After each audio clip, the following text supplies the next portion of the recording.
नमस्कार, मैं हूं आपके साथ मयंक। देखिए, इस वक्त की खबर मैं ब्रेक कर रहा हूं आपके लिए। अमेरिकी फाइटर जेट्स ने कर दिया है बड़ा हमला और ये हमले हुए हैं वेनेजुएला में। वेनेजुएला के ऊपर जबरदस्त एयर स्ट्राइक हुई है। अमेरिका ने फाइटर जेट से ये हमले किए हैं और वेनेजुएला की राजधानी कराकस में कम से कम 7 बड़े धमाके सुनाई दिए हैं।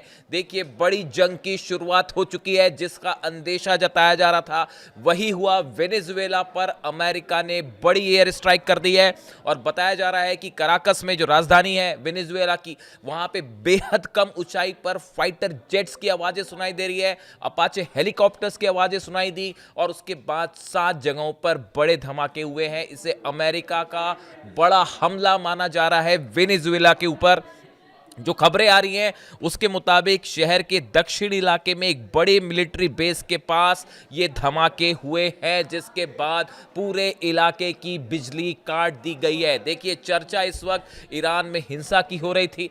खबरें इस तरह थी कि डोनाल्ड ट्रंप ने कल ईरान को धमकी दी थी, ईरान पर हमला करने की बात कही थी और कहा था कि we are loaded and ready, इस तरह की बात कही थी। और कल रात को भी ये खबरें आई थी इस तरह से कि अमेरिका के कुछ फाइटर जेट्स ने उड़ान भरी है, लेकिन ये फाइटर जेट्स ईरान की तरफ नहीं बल्कि वेनेजुएला की तरफ गए और वेनेजुएला पर बड़ा हमला शुरू कर दिया है। अमेरिका ने, इस तरह के दावे सामने आ रहे हैं। देखिए, खबरें कंफर्म है, जो धमाके की तस्वीरें हैं वो सामने आने लगी हैं। कराकस में सब तरफ अंधेरा छाया हुआ है, वो तस्वीरें सामने आ गई है। जो खबरें पब्लिश हो रही हैं अलग अलग, वेनेजुएला की राजधानी कराकस में धमाके की तेज आवाजें सुनी गई हैं।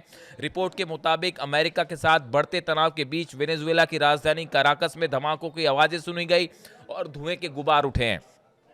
रॉयटर्स के मुताबिक शनिवार सुबह तड़के कराकस में तेज आवाजें सुनी गई।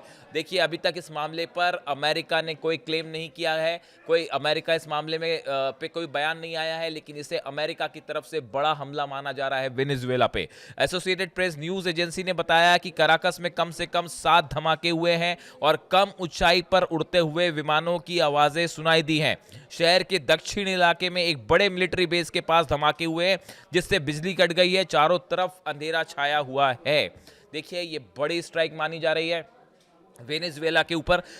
डोनाल्ड ट्रंप की धमकियों के बीच वेनेजुएला ने हाल ही में संकेत दिए थे कि वो अमेरिका के साथ ड्रग तस्करी को लेकर बातचीत करने को तैयार है। देखिए, राष्ट्रपति जो निकोलस मादुरो हैं, उन्होंने हाल ही में ये कहा था कि अगर ड्रग तस्करी पर बात करना चाहता है अमेरिका, तो हम इस पर बात करने के लिए तैयार हैं। लेकिन देखिए, बार बार ये बात कही जा रही थी, कई इंटरनेशनल एक्सपर्ट से बात कर रहे थे कि अमेरिका जो है वो उसकी नज़र ऑयल पर है। वेनेजुएला में जो नेचुरल रिसोर्सेस हैं, गैस है, उसके ऊपर नज़र है। अली खामेनी साहब ने भी, ईरान के सुप्रीम लीडर, उन्होंने भी इस तरह की बात करी थी वेनेजुएला को लेकर कि अमेरिका की नज़र जो है वो वेनेजुएला में जो ऑयल है, गैस है, नेचुरल रिसोर्सेज है, उसके ऊपर है। और इस पूरे मामले में ईरान मजबूती के साथ वेनेजुएला के साथ खड़ा हुआ है। यहाँ तक कि ये भी खबरें आई कि ईरान ने अपने ड्रोन्स भी सप्लाई किए हैं वेनेजुएला को और रूस भी मदद कर रहा है। अब इस मामले में एक बड़ी स्ट्राइक की खबर सामने आ रही है वेनेजुएला पर, बड़ी स्ट्राइक। अब इसका नतीजा क्या होगा, ये वेट करना होगा। अमेरिका का क्या रिस्पांस आता है, ईरान इस मामले में क्या कहता है, पुतिन क्या कहते हैं और वेनेजुएला की तरफ से क्या रिएक्शन आता है। देखिए, जो खबरें आई हैं उसके मुताबिक अमेरिकी हेलीकॉप्टर्स ने वेनेजुएला की राजधानी में एक के बाद एक कई धमाके किए हैं। AH-64 अपाचे हेलीकॉप्टर्स और CH-47 ट्रांसपोर्ट हेलीकॉप्टर्स के जरिए भी ये धमाके किए गए। फाइटर जेट्स के अलावा ये हेलीकॉप्टर्स भी इन्वॉल्व थे, यानी वेनेजुएला में एक बड़ी जंग की शुरुआत हो गई है और हम इस खबर को सबसे पहले आपके लिए ब्रेक कर रहे हैं। इससे जुड़ा जो भी अपडेट होगा मैं उसको फॉलो करूंगा, जो भी अपडेट होगा वो आप तक पहुंचाऊंगा। ईरान का इस मुद्दे पर क्या कहना है, पुतिन का क्या कहना है और अब क्या यहां से एक और नई जंग की शुरुआत हो रही है, पूरे मुद्दे पर नजर रहेगी, खबर आप तक पहुंचाएंगे।